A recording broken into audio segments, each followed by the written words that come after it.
is Congressman Gowdy. I thank the gentleman. I thank Mr. Chairman. Ms. Hincapie, among many limitations in life is my inability to glean other people's motives or be able to read their minds. I could have sworn in response to a question you received from Mr. Cohen, you suggested race was the basis for why we may have this constitutional perspective. Did I understand you correctly?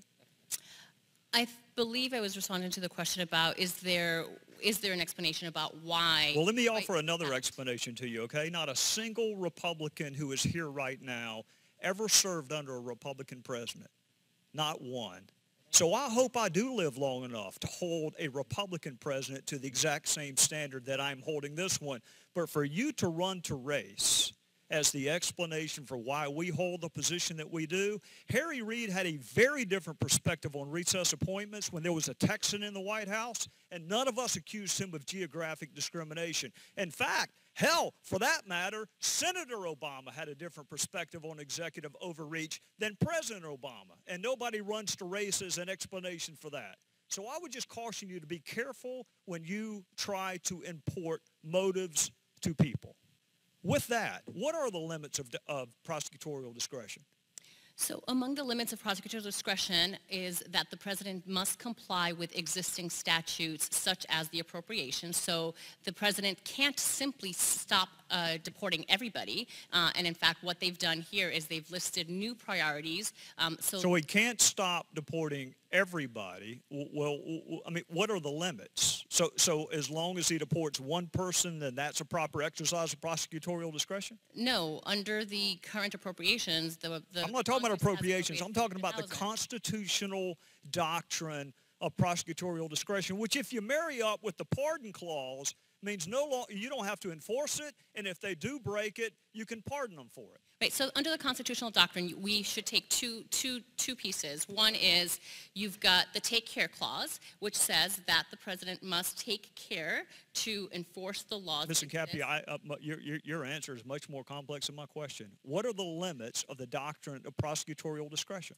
The limits are that the president must enforce the laws based on statute. So one is... I thought he just announced he wasn't going to do that he was carving out categories and exceptions.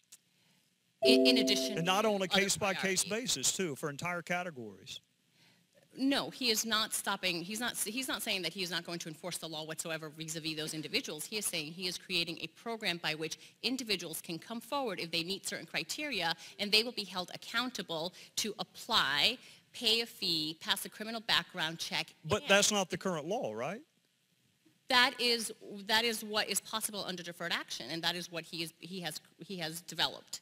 Correct. Well, I want to talk to you for a second about that background check, and I want to get into the policy a little bit. Can you tell me what a non-serious criminal is? Because when I look at the White House talking points, they're interested in serious criminals. So tell me what a non-serious criminal is. It could include somebody, for example, who has been detained for shoplifting. Let's say a 22-year-old who takes lipstick, and that's a misdemeanor, and she. So just misdemeanors, a non-serious criminal refers to misdemeanor convictions? Right, and in fact, there are certain misdemeanors that are considered serious criminals under the recent memos from the Department of Homeland Security as well. How about domestic violence? How many domestic violence convictions can you have and still remain? I believe domestic violence is considered a serious crime under the new... It wasn't under the comprehensive Senate immigration bill, which I have heard lots and lots of my colleagues embrace. I think you could have up to 3 domestic violence convictions and still remain on a path to something under the Senate version. How about recidivist DUI? I believe DUI completely disqualifies you as well. A single DUI conviction correct, is considered a serious criminal, even though it's a misdemeanor. That is my understanding, yes.